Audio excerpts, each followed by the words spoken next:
जब से मोदी जी ने घोषणा की है कि 2024 के जनरल इलेक्शंस में बीजेपी 400 सीटों का टारगेट लेकर के चल रही है, तब से सोशल मीडिया के न्यूज़ चैनल्स और मेन स्ट्रीम मीडिया के न्यूज़ चैनल्स यानी कि इलेक्ट्रॉनिक मीडिया में बवाल सा ही कट गया है। लोग अलग अलग तरह के आर्गुमेंट दे रहे हैं, अलग अलग तरह के एनालिसिस दे रहे हैं कि क्या 400 नंबर अचीवेबल है तो कितना काम करना पड़ेगा, नहीं है तो भाजपा कितना पीछे रह जाएगी, कौन कौन से स्टेट्स में एक्स्ट्रा एफर्ट डालना पड़ेगा, साउथ में क्या स्ट्रेटेजी रहेगी, ममता बनर्जी कैसे compete करेंगी, नॉर्थ ईस्ट में क्या स्ट्रेटेजी है, गुजरात और राजस्थान में क्या सारी सीटें वापस जीती जा सकती हैं, और अलग अलग तरह की बातें।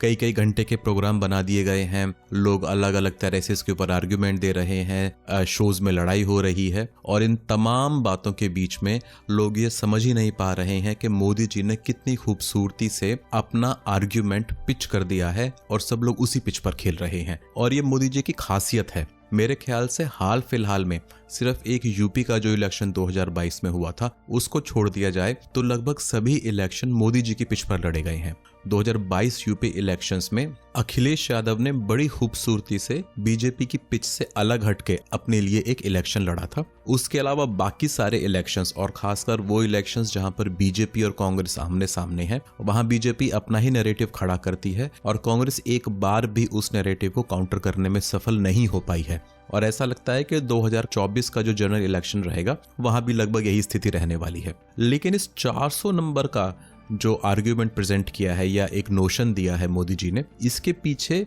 एक गहरी सोच है और वही आज मैं डिस्कस करना चाहता हूं कि इस 400 नंबर की स्ट्रेटेजी के पीछे दो गहरी बातें हैं जो कि लोग नहीं समझ रहे हैं या नहीं समझना चाहते हैं।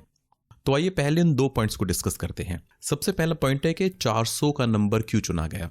आप बहुत सारे YouTube पे चैनल्स देखेंगे और खासकर जो कि एंटी मोदी या एंटी बीजेपी हैं, उनकी तरफ से एक आर्ग्यूमेंट आ रहा है कि 272 के ऊपर तो किसी संख्या का कोई मतलब ही नहीं है, चाहे 278 आए, 300 आए, 325 आए, 350 आए। और ये आर्ग्यूमेंट वो पत्रकार दे रहे हैं जो कि इस फील्ड में बहुत सालों से काम कर रहे हैं, इस फील्ड के प्रतिष्ठित हैं और ना जाने कितने चुनाव अब से पहले कवर कर चुके हैं। और जब वो ये आर्ग्यूमेंट देते हैं तो मैं सोचने पे मजबूर हो जाता हूं कि ये आर्ग्यूमेंट जानबूझकर के इस तरह दिया जा रहा है ताकि हम उसकी गहराई ना समझ सकें, या वो सो कॉल्ड पत्रकार खुद इस आर्ग्यूमेंट की गहराई नहीं समझ पा रहे हैं। क्योंकि देखिए 272 के बाद एक और संख्या का मतलब है और वो है 2/3 मेजॉरिटी।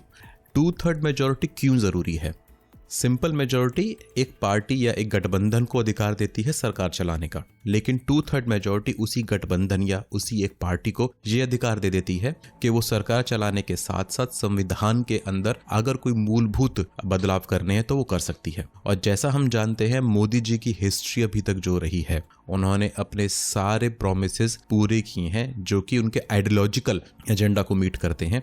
ऐसे में जो उनका एक और आइडियोलॉजिकल एजेंडा है हिंदू राष्ट्र बनाने का, उस तरफ या उससे रिलेटेड कोई और फंडामेंटल चेंज संविधान में किए जा सकते हैं। और ऐसा नहीं ये बात लोग नहीं समझ रहे हैं, लोग इस बात को समझ रहे हैं क्योंकि अब देखेंगे बहुत सारे पॉलिटिशियंस और बहुत सारे पॉलिटिकल एनालिस्ट ये बोल रहे हैं कि शायद 2024 का इलेक्शन हिंदुस्तान में आखिरी होगा, जो कि मैं नहीं मानता। मुझे लगता है कि हमारी डेमोक्रेसी बहुत वाइब्रेंट है और वो इतनी जल्दी खत्म होने वाली नहीं है। पर जब ये आर्गुमेंट दिया जाता है कि 2024 के बाद इलेक्शन नहीं होगा, तो ये पॉलिटिकल एनालिस्ट जानते हैं कि मोदी जी के पास जब 2/3 मेजॉरिटी आएगी तो वो जरूर संविधान में वो चेंज करेंगे जो कि उनकी आइडियोलॉजिकल अलाइनमेंट के साथ जाएगा।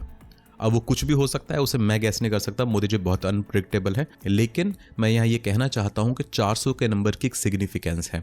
365 या उससे ऊपर जो भी नंबर आएगा, चाहे वो एनडीए का आए चाहे वो बीजेपी का आए, वो एक सॉलिड बेस देगा इस गठबंधन को कि वो आगे चल के अपनी सहूलियत के हिसाब से चेंजेस कर सके। तो यहाँ पर इसलिए ये नंबर बहुत इंपॉर्टेंट है। अगर हम देखें मोदी जी के आने से पहले 2014 से पहले जो आर्गुमेंट दिए जाते थे अपोजिशन की तरफ से, वो ये थे कि राम मंदिर तो बस एक इलेक्शन जीतने का तरीका है, इलेक्शन जीतने के बाद उसे ठंडे बस्ते में डाल दिया जाता है। ऐसे ही धारा 370 हो गया। लेकिन अगर आप मोदी जी के एक्शंस देखें तो उन्होंने उन सब आर्गुमेंट्स को काउंटर किया है अपने आइडियोलॉजिकल एस्टेब्लिशमेंट को प्रूव करके। उन्होंने 370 को हटाया, 370 को लेकर के तो इतनी बहस थी आज से पहले कि कैसे हट सकता है, कैसे नहीं हट सकता है। दूसरा रहा राम मंदिर। राम मंदिर का एक आर्ग्यूमेंट जो विपक्ष देता था और हंसता था कि मंदिर वहीं बनाएंगे पर तारीख नहीं बताएंगे, उसको काउंटर करके सक्सेसफुल राम मंदिर का इनॉग्रेशन हो गया। अब मुझे ऐसा लगता है जो एक और इनका तीसरा आइडियोलॉजिकल अलाइनमेंट है कि हिंदू राष्ट्र का शायद उस डायरेक्शन में काम किया जाएगा। सक्सेसफुल होगा या नहीं होगा मुझे नहीं पता, क्या डायरेक्टली उस डायरेक्शन में जाया जाएगा मुझे नहीं पता, लेकिन मुझे इतना जरूर पता है कि ये 2/3 बहुमत जो है इसको आने के बाद मोदी जी जरूर कुछ फंडामेंटल चेंजेस करेंगे और लोगों को सरप्राइज करेंगे। इसीलिए 400 का नंबर बहुत इंपॉर्टेंट है। दूसरा आर्ग्यूमेंट है कि इस नंबर के पीछे की साइकोलॉजी। आप सोच के देखिए, जब से मोदी जी ने 400 वाला नंबर दिया है तब से बहस इस बात पर है कि 400 अचीव किया जा सकता है या नहीं किया जा सकता है।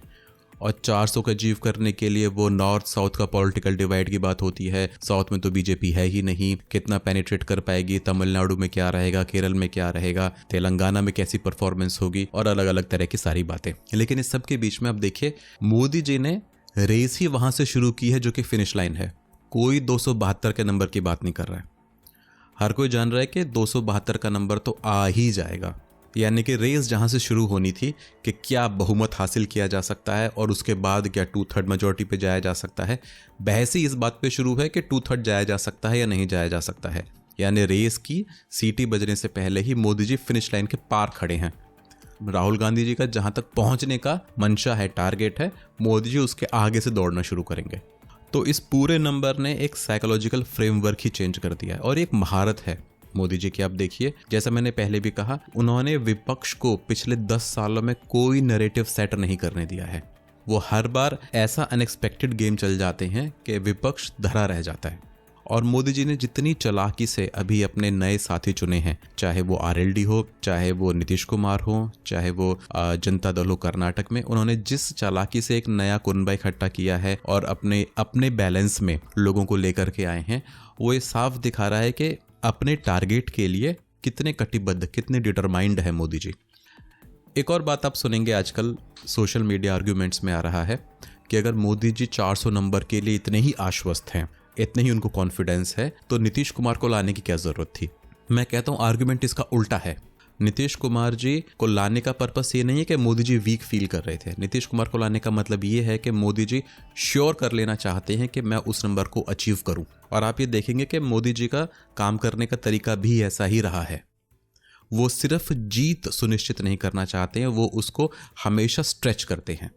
पिछला जो गुजरात का इलेक्शन हुआ था उसमें सब ये मान रहे थे कि भाजपा को आराम से बहुत मिल जाएगा, 100 सीटें, 110, 120, ऐसी बहस चल रही थी।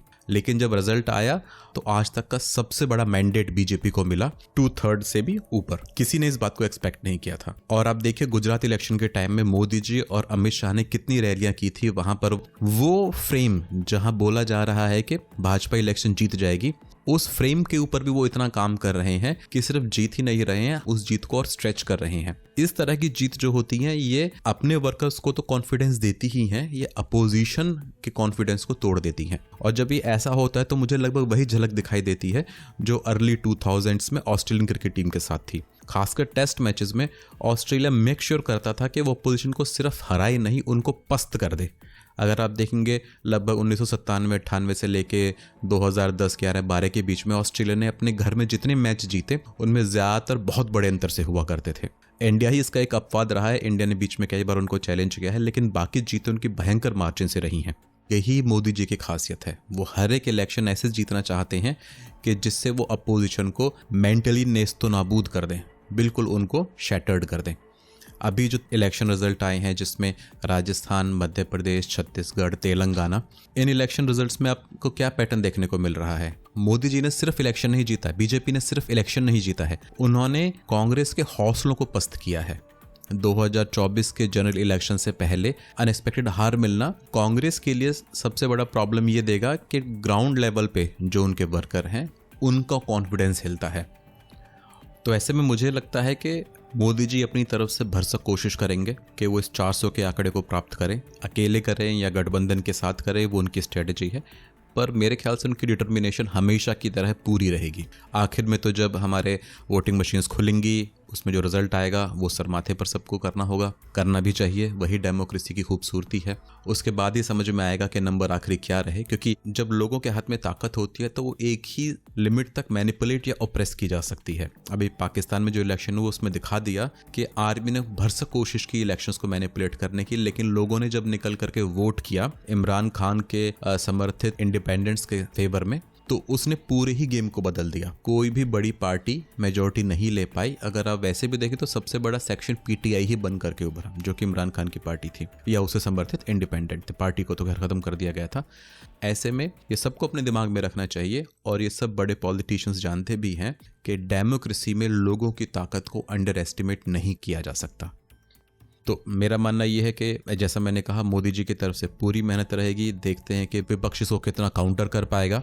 बट आखिर में ये बात बड़ी ही रोचक रहेगी देखने की कि बीजेपी को कितनी सीट मिलती हैं और वो इन सीट्स का इस्तेमाल कैसे कर पाती है। एक और चीज़ याद रखिएगा, नरेंद्र मोदी जी इस जीत के बाद भारत की राजनीति का एक वट वृक्ष की तरह बनेंगे। मोदी जी ने जिस तरह भारतीय राजनीति का पूरा स्वरूप बदल दिया है, पूरी तरह से राजनीति को कांग्रेस से बीजेपी की तरफ टिल्ट कर दिया है, वो अपने आप में रिमार्केबल है और वो लंबे समय तक लोगों को याद रहेगी और पढ़ाई भी जाएगी। तो देखते हैं कि आखिर में एक नंबर कितने निकलते हैं। आप भी गेस करके बताइए आपको क्या लगता है कि भाजपा कितने नंबर जीत सकती है।